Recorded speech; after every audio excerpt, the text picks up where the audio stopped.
तर हॅलो नमस्कार मित्रांनो, मी सौरभ तुमचं एडिगोतामध्ये स्वागत करतो। आजच्या पार्टमध्ये आपण बघणार आहे प्रोबॅबिलिटी। खरं आजच्या पार्टमध्ये प्रोबॅबिलिटी काय आहे ते आपण बघणार आहे। प्रोबॅबिलिटी कशी काढायची जे सिंपल दोन प्रश्न पण घेऊन तुम्हाला एक्सप्लेन करतो प्रोबॅबिलिटी कशी काढली जाते, प्रोबॅबिलिटीचं डेफिनेशन काय काय फॉर्म्यूला असणार है और कसं काढलं जाईल, ह्या सगळ्या गोष्टी आज बघणार आहे। आज के पार्ट में हम लोग प्रोबेबिलिटी क्या है, उसका डेफिनेशन क्या है, उसका फॉर्मूला क्या है और प्रोबेबिलिटी कैसे फाइंड करते हैं, दो सिंपल क्वेश्चंस के साथ मैं आज आपको बताने वाला हूँ। तो चला शुरू करूँ आज के पार्टला। तो सगळ्यात पहले मैंने फर्स्ट पार्ट में ही आपको बोला था इंट्रोडक्शन में कि प्रोबेबिलिटी मतलब पॉसिबिलिटी। मी तुम्हाला पहले पार्ट मध्ये सांगितलं होतं probability is nothing but possibility, ठीक आहे। बट मॅथमॅटिकल लँग्वेज मध्ये प्रोबेबिलिटीला काहीतरी वेगळं बोललं जातं। काय बोललं जातं मी तुम्हाला सांगतो। इन मॅथमॅटिकल लँग्वेज मध्ये काय बोललं जातं, if a possibility of any expected event is expressed in numbers then that is said to be probability. म्हणजेच काय, कुठलीही पॉसिबिलिटी, कुठल्याही एक एक्सपेक्टेड इव्हेंटची जी पॉसिबिलिटी आहे त्याला जर तुम्ही नंबर्स मध्ये एक्सप्रेस केलं तर त्याला प्रोबेबिलिटीज म्हणणार आहे। कोई भी एक एक्सपेक्टेड इवेंट होगा, अगर उस एक्सपेक्टेड इवेंट का जो पॉसिबिलिटी है अगर हम लोग उसको नंबर्स में एक्सप्रेस करते हैं, नंबर्स के फॉर्म में अगर एक्सप्रेस करते हैं तो उसी चीज को हम लोग प्रोबेबिलिटी बोलते हैं। ठीक है, कळलं तुम्हाला प्रोबेबिलिटी बाय डेफिनेशन क्या है, बाय डेफिनेशन प्रोबेबिलिटी क्या समझ में आया। अब फॉर्मूला क्या है मैं आपको बताता हूँ, ठीक है। तो फॉर अ रैंडम एक्सपेरिमेंट, कोई भी एक रैंडम एक्सपेरिमेंट ले लिया हमने, ठीक है। If S is the sample space, अगर एस सैंपल स्पेस है, ए इज एन एक्सपेक्टेड इवेंट, अगर ए एक एक्सपेक्टेड इवेंट है तो प्रोबेबिलिटी का एक फॉर्मूला है, मतलब प्रोबेबिलिटी को हम लोग पी ऑफ ए के फॉर्म में लिखेंगे। Probability is P of A, then P of A कैसे फाइंड करना है, so P of A is equals to number of sample points in event A upon number of sample points in the sample spaces, that is N of A upon N of S. प्रोबेबिलिटीचा formula काय म्हणतो, कुठलाही एक random experiment जर consider केला, त्या random experiment मध्ये जर एस हा तुमचा सॅम्पल स्पेस आहे, ए जर तुमचा एक्सपेक्टेड इव्हेंट असेल, तर प्रोबेबिलिटी जो असणार तो सगळ्यात पहिले पी ऑफ ए मध्ये येणार आहे तुमचा। मग पी ऑफ ए ला कसं फाइंड करणार आहे, म्हणजे काय फॉर्म्युला आहे, P of A is equals to number of sample points in event A, event A मध्ये किती नंबर सॅम्पल पॉइंट्स आहेत ते डिवायडेड बाय सॅम्पल स्पेस मध्ये किती सॅम्पल पॉइंट्स आहेत ते, nothing but N of A by N of S, म्हणजे N of A divided by N of S तुमचं पी ऑफ ए असणार आहे। आता फॉर्मूला थ्रू पण तुम्हाला कळालं है, फॉर्मूले की थ्रू भी आपको समझ में आया है कैसे क्या प्रोबेबिलिटी है। अब मैं आपको दो एग्जांपल्स लूंगा, उस दो एग्जांपल्स में से समझ में आ जाएगा कि प्रोबेबिलिटी को कैसे फाइंड करते हैं। तो थांबा, क्वेश्चन्स कडे जाण्या अगोदर प्रोबेबिलिटी बद्दल दोन इंपॉर्टेंट पॉइंट सांगायचे मी विसरलो, ते तुम्हाला सांगतो। क्वेश्चन स्टार्ट करने से पहले प्रोबेबिलिटी के बारे में दो इंपॉर्टेंट पॉइंट मैं आपको बोलना भूल गया, वो अभी मैं आपको मेंशन करता हूँ। सबसे पहला पॉइंट है, जो प्रोबेबिलिटी है that can be mentioned in fraction form, in decimal form and in percentage form also. मतलब जो प्रोबेबिलिटी है वो एक फ्रैक्शन में भी आप एक्सप्रेस कर सकते हो, डेसिमल में भी एक्सप्रेस कर सकते हो और परसेंटेज में भी एक्सप्रेस कर सकते हो। प्रोबेबिलिटी जी आहे ते फ्रॅक्शन मध्ये, डेसिमल मध्ये आणि पर्सेंटेज फॉर्म मध्ये एक्सप्रेस करू शकता। कसं तर सांगतो तुम्हाला, एग्जांपल घ्या 1/2। एग्जांपल कंसीडर कीजिए, प्रोबेबिलिटी इज 1/2। अब 1/2 प्रोबेबिलिटी जो है वो फ्रैक्शन है। क्यों फ्रैक्शन है, क्योंकि पी बाय क्यू फॉर्म में लिखा है, पी बाय क्यू फॉर्म मध्ये लिहिल्यामुळे तो फ्रैक्शन मध्ये आहे प्रोबेबिलिटी। नेक्स्ट, इसी 1/2 को 0.5 मतलब 0.5 हम लोग कह सकते हैं, जो कि डेसिमल फॉर्म में है। 0.5 हा डेसिमल फॉर्म मध्ये आहे, ठीक है।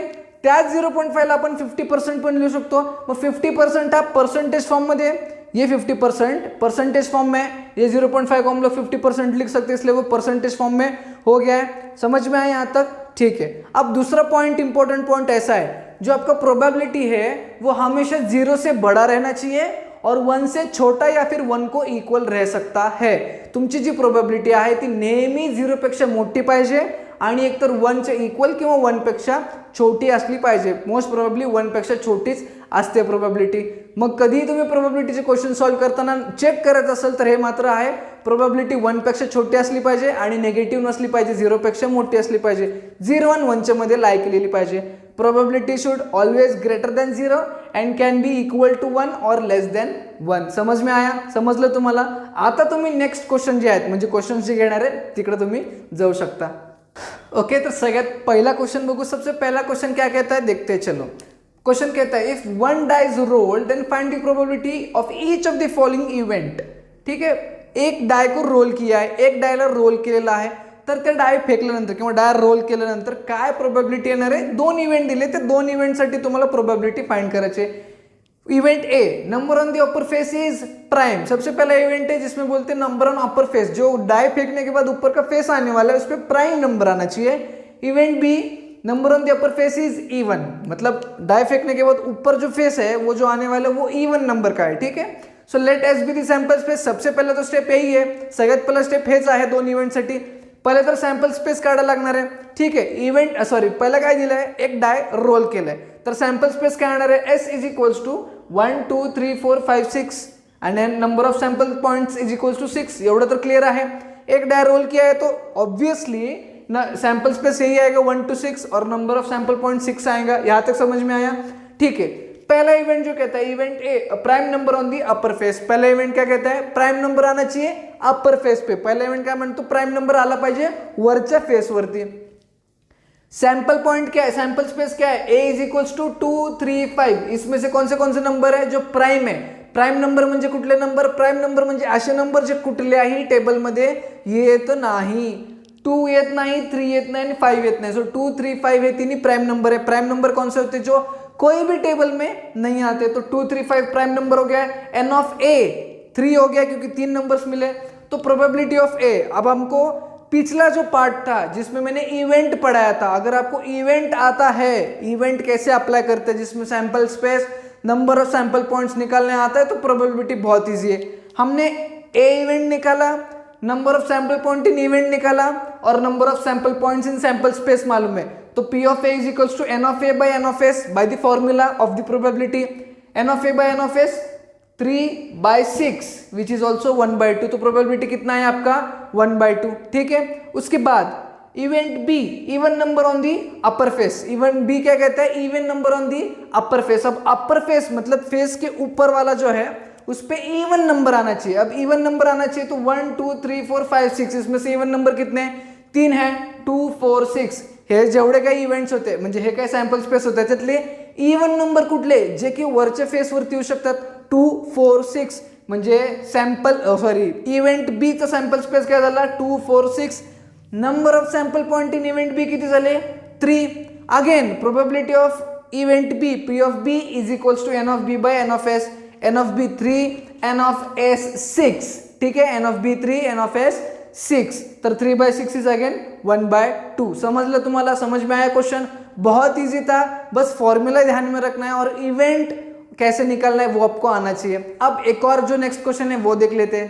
तो नेक्स्ट क्वेश्चन क्या म्हणते थे वो, नेक्स्ट क्वेश्चन क्या कहता है वो देख लेते हैं। नेक्स्ट क्वेश्चन कहता है box contains 5 strawberry chocolates, 6 coffee chocolates and 2 peppermint chocolates. Find the probability of each of the following events if one of the chocolates is picked up at random. Coffee chocolate असलं पाहिजे आणि peppermint chocolate असलं पाहिजे। Question काय मी तुम्हाला समजवतो। एक box आहे ज्याच्यात चॉकलेट्स आहेत, ज्यापैकी 5 स्ट्रॉबेरी चॉकलेट्स आहेत, 6 कॉफी चॉकलेट्स आहेत आणि 2 पेपरमिंट चॉकलेट आहेत। आता त्या बॉक्समधून रॅन्डमली एक चॉकलेट उचललेला आहे, तर 2 इव्हेंटसाठी प्रोबेबिलिटी फाइंड करायचं आहे। पहिला इव्हेंट आहे तो उचललेला चॉकलेट एक कॉफी चॉकलेट असलं पाहिजे, दूसरा इवेंट है तो उचललेला चॉकलेट एक पेपरमिंट चॉकलेट असला पाहिजे। क्वेश्चन क्या है, एक बॉक्स दिया है जिसमें चॉकलेट्स है, वो सारे चॉकलेट्स में से 6 जो है वो कॉफी चॉकलेट्स है, 5 स्ट्रॉबेरी चॉकलेट्स है और 2 जो है वो पेपरमिंट के चॉकलेट्स है। अब उस बॉक्स में से एक चॉकलेट को रैंडमली हमें उठाना है या फिर उठाया गया है, तो हमें फाइंड करना है जो वो चॉकलेट उठाया गया है वो एक तो कॉफी चॉकलेट रहना चाहिए जो कि इवेंट ए है, और दूसरा वो पेपरमिंट चॉकलेट रहना चाहिए जो कि इवेंट बी है। तो 2 इवेंट फाइंड करना है, मतलब 2 प्रोबेबिलिटी भी फाइंड करना पड़ेगा। सबसे पहले इवेंट ए क्या है देखते हैं। इवेंट ए बोलते हैं it is a coffee chocolate. अब कॉफी चॉकलेट अगर रहना है तो नंबर ऑफ कॉफी चॉकलेट कितने थे हमारे पास 6। जर ते उचललेलं चॉकलेट कॉफी चॉकलेट असेल तर टोटल नंबर ऑफ चॉकलेट्स किती आहेत, कॉफी चॉकलेट्स 6 आहेत। So N of A will be 6 coffee chocolate है इसलिए एन ऑफ ए जो होगा 6 होगा। तो प्रोबेबिलिटी ऑफ ए क्या होगा, P of A is equals to N of A by N of S. N of A कितना है 6, N of S sample points total sample point कैसे निकालना है, एस तो सैंपल स्पेस हो गया, एन ऑफ एस क्या हो गया 6 chocolates coffee, 5 chocolate strawberry end 2 chocolates peppermint. इनको ऐड करेंगे तो हमें एन ऑफ एस आ जाएगा जो कि 13 है। अब एन ऑफ एस 6 से एन ऑफ एस 13 है, तो N of A by N of S करेंगे तो 6/13 आपका प्रोबेबिलिटी आ जाएगा इवेंट ए के लिए। इवेंट ए साठी प्रोबेबिलिटी 6/13 आली, कशी आली, N of A by N of S. N of S कसं काढलं, सगळ्या चॉकलेट्सला ऍड केलं, 6 + 5 + 2 जे की 13 आलं, ते एन ऑफ एस झालं। मग N of A 6/13 N of S which is 13 हे तुमचं प्रोबॅबिलिटी झालेलं आहे. आता इव्हेंट बी बघू. इव्हेंट बी म्हणते की it should be a peppermint chocolate. आता इवेंट बी में क्या बोलते हैं, वो पेपरमिंट का चॉकलेट रहना चाहिए. अब पेपरमिंट कितने थे बॉक्स में, 2 पेपरमिंट थे, मतलब एन ऑफ बी कितना हो गया, 2 हो गया. एन ऑफ एस कितना है हमारे पास 13 है, तो प्रोबेबिलिटी ऑफ बी क्या होगा, n of B P of B is equals to N of B by N of S. अब एन ऑफ बी क्या है, 2 है, तो 2 बाय एन ऑफ एस क्या है, 13 है, तो 13, so 2 by 13 is the probability for event B. ठीक आहे, समझ में आया. इवेंट बी साठी काय प्रोबेबिलिटी होती, पेपरमिंट चॉकलेट काढायचे, 2 पेपरमिंट चॉकलेट बॉक्समध्ये होते, मग एन ऑफ बी किती येणार तुमचा 2.